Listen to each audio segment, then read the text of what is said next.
Welcome to November. Happy November, everyone.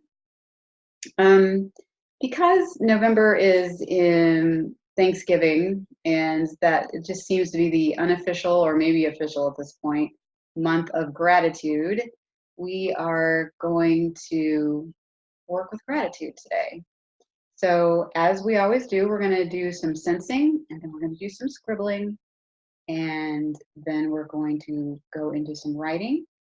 At that point, we will sign off for a few minutes. You can keep doing what you do and working in your book or on your wall or whatever, and then we'll come back and we'll talk about how it was for us.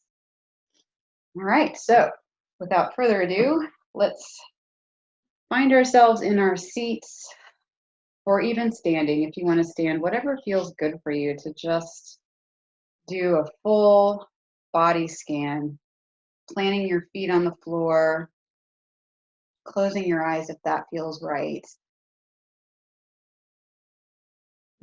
Taking a couple of deep breaths.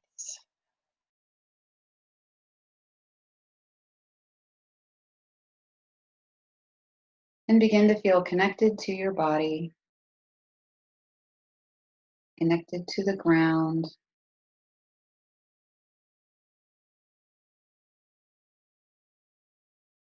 And start to scan from the tips of your toes, your ankles, your calves, knees and thighs, your pelvis, your hips, waist, belly, your rib cage, your breasts, sternum, throat and neck and shoulders, arms, fingers,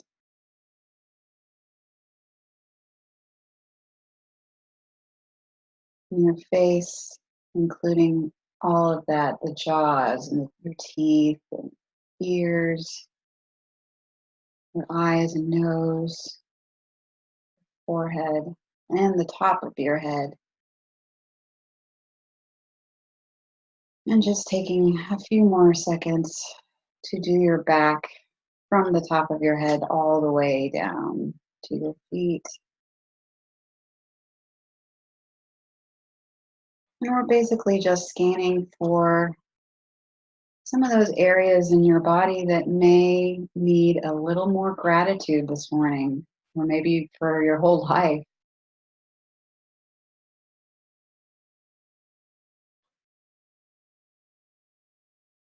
What parts need your gratitude?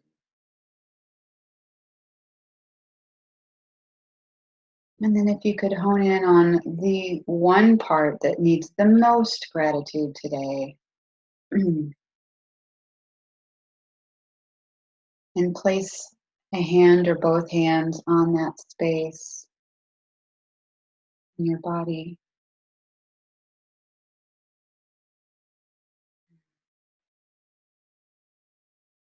And then from that point, begin to wonder what it would be like if there was an attachment on the space where your hand is at the moment.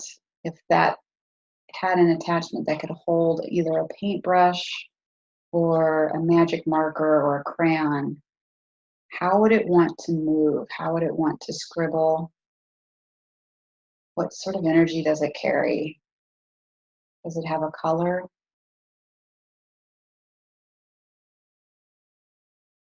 And then begin from this point to scribble for a few minutes.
Notice as the energy change in your scribbling.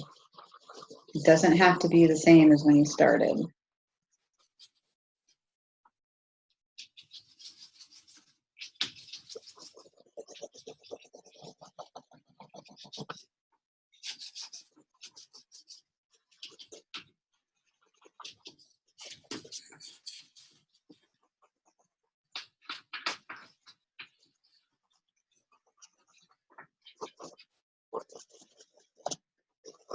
And then we'll come to a close with our scribbling just for now. You can always come back to it. We'll do just a couple minutes of writing. And basically what we're going to do today is honor that part in you that needed that gratefulness, that gratitude. And we're going to write a letter of gratitude to that part of our body.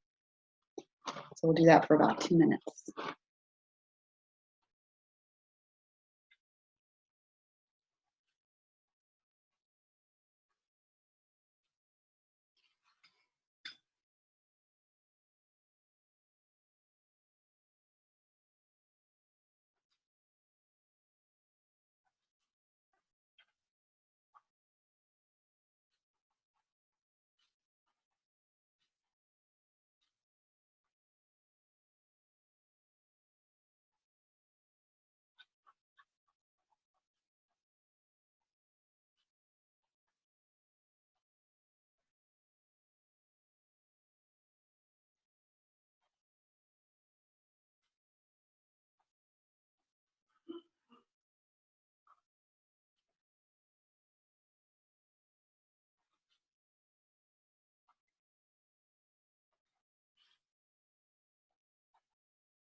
Okay, and that is about 2 minutes.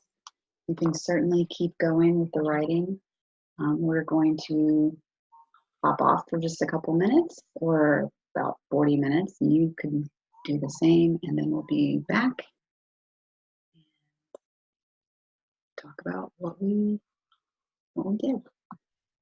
Okay, so we're back. How was it, Sarah? How was it?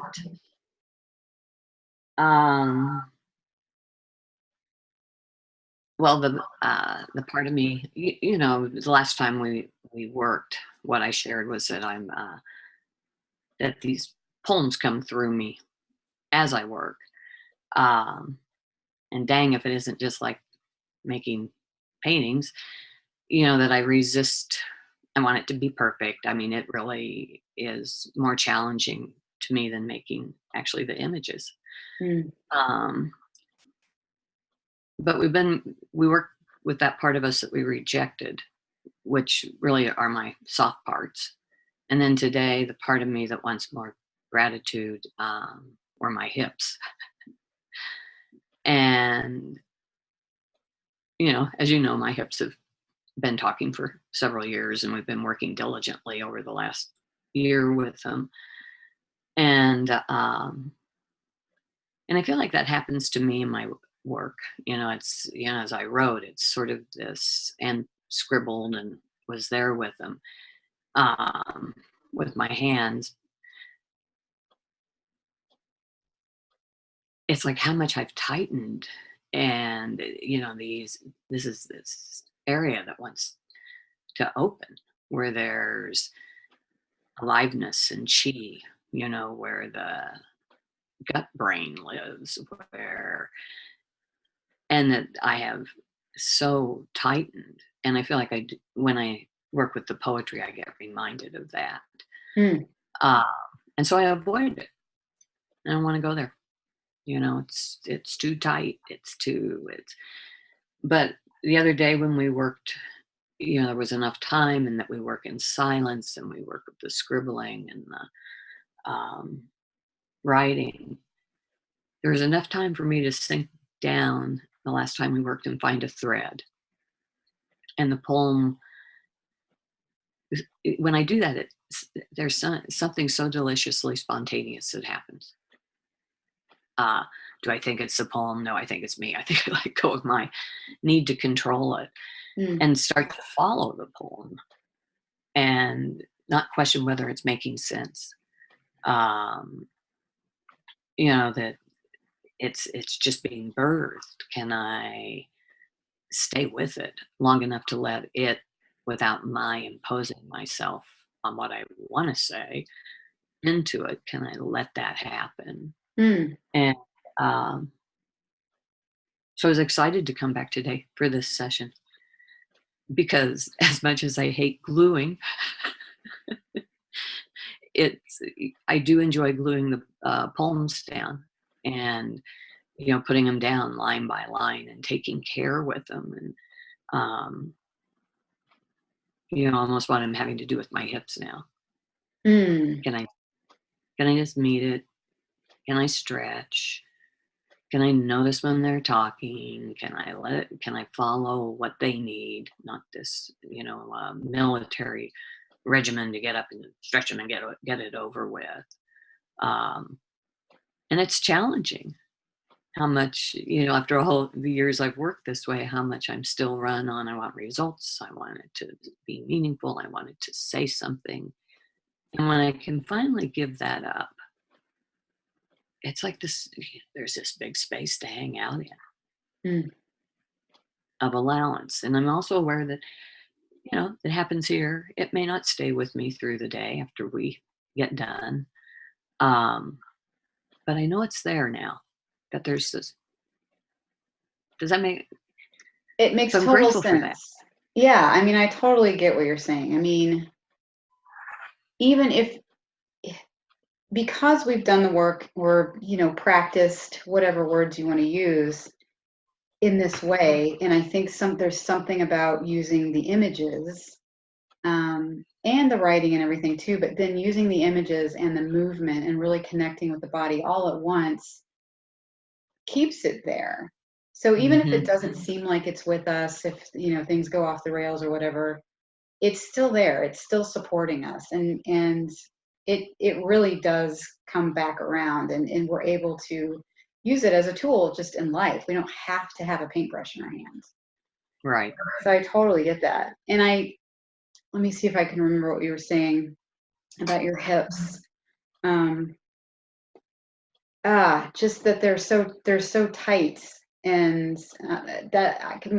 that point of my body was, of course, because it's always my neck, and I've been doing really well about taking care of my neck more. And I realize how much it's had to hold. Like, it's been holding so much all of my life. It helps me to see when it turns, and just holds up, like it's just all part of my spine, and just so much. And I just really had to thank it for holding up its end of the deal, and actually doing way more than maybe it needed to, because I was so unconscious about everything. And now I'm paying more attention to it. But it's interesting, it's slacked off a little bit. And I also wrote and let it know that I would be, coming back to it, because it's just, there is just this tightness and this stuckness that can happen, and this is all a part of communication too. And it's just such a big deal, that I didn't really, that I always took for granted. The neck just does so much. So yeah, Yeah, I mean, that's, yeah, I yeah. find myself thanking my hips for carrying the weight of me. I basically said the same thing. Yes. It's like, I am so, and that you still actually work. Right. And That you're you have, still doing great. yeah, Yeah. yeah. No, it's quite, and you know, you're talking about this is about communication. You know, for me, the thing we talked about recently too was something. This is probably all too much information for people, but hey, this is the way it works. Um, is my low reservoir of yin essence, which is about slowing down and reading, soothing yourself. So, you know, all these things that uh, I, I mean, I've rejected my soft parts. Why would I have not cultivated this part of me? Mm. It's there. I know it. You know, and I've been able to get more curious about it, you know, as I've worked this way, and not make it such a big deal, or, but it's really about, you know, how I've always been in that you strive and you push and you get things done and you um, become an expert at something. And yin essence is so different than that. And so it's interesting to me that as I'm as I work with that, it's it's a thread that's so perfect for the hip thing, you know, and Mm. then I just feel like our body does inform us. I'm not sure could I have done this work earlier? I don't know. That's a good question. I know. I feel the same way. And our body does inform us. And like the book says, our body does keep the score. And, you know, Hmm. I think before I even knew there was trauma inside that needed to be looked at, my body let me know. And Hmm. it's just, yeah, it's just amazing when you can put everything together. And Hmm. And have these threads that you're going, yes. oh, this is perfect, because you know how much time those of us with tight, achy parts spend wanting to be better Hmm. immediately. Hmm. And I feel like, oh no, you're here to teach me something. You know, this can I get curious about it? This tightness, this healthness, you know, and so it stops becoming an exercise in trying to get my hips to be more flexible, but it becomes this meeting of, I mean, I was reminded writing about the gratitude of, oh, you know, you've done a lot of work all these years. No wonder you're tight. How about we take a little more time here? And it becomes that kind of place, which I so appreciate, um, that part of our work. The softening. Yeah. Hmm. The softening. Hmm. And you know, and I know we need to wrap this up, but I do want to say, you know, you mentioned, you know, when there's tightness and pain in the body, it has us, now we're more apt to get curious about it and see, you know, what's needed. I also am seeing in my life when there are things that are tight, not going the way I want, and comfortable as hell, that if I Hmm. can get curious about them, then Yeah. there's always something to be learned, always. And I don't think that would ever have happened had I not started down this creative self-discovery journey. You had to experience it, and had to experience and teach myself the unlearn, and work with really good teachers who taught me this unlearning kind of Yeah. not knowing, and and allowing, and I'm so appreciative of the richness of it. Me too. And, you know, if you're watching this and you're curious and this is something that you might need a little bit more of in your life, we do Body Meets Soul every Sunday on Zoom, online, just for an hour. There's more information at the links in the description of this video. So if you'd like to join us, we would love to have you. And we've kept it super affordable. It's on a sliding scale. So gosh, we'd love to meet you. We'd love to do this in person sometimes. Yep. So anyway, that's it for November. And yeah, I guess we will see you in December In December. or next Sunday. Yeah. Thanks, Steph. Thanks, Sarah. Bye, everybody.